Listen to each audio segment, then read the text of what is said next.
My name's Richard Wheater. I'm an artist, but to pay my bills I run neon workshops and we make signs for the creative sector as well as sculpture for artists, and also work for myself. When I was studying at Edinburgh, I went over to America to Alfred University in New York. They were doing a neon course there and I thought, yeah, I'm going to have a go at this. Loved it, came back over, found that there was nowhere else to do it, certainly in a creative sense. Then I started setting up these courses for the general public, and it snowballed from there really. The interest grew and grew because there just really aren't any other educational institutions running neon courses in the UK.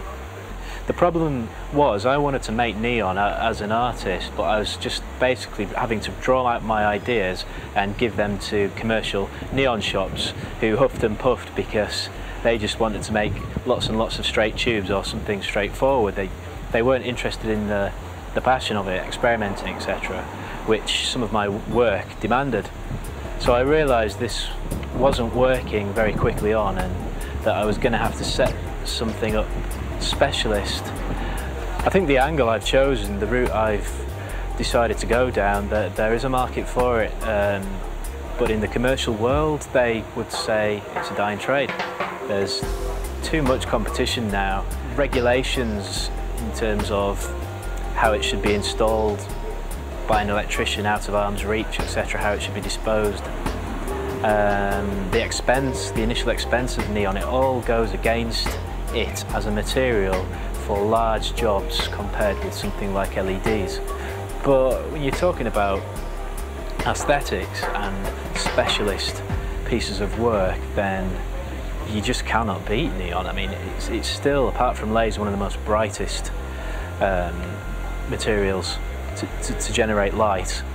It's 100% recyclable, unlike any of its competitors, and it's still very energy efficient. The expense, I think, is just. It takes a lot of work, a lot of time to develop the correct skills to be able to make it. And we find that people approaching us wanting neon want it because it's neon, because that is what they want. They've got choices now. So whilst commercial neon shops, yeah, they are struggling, I think this route will work.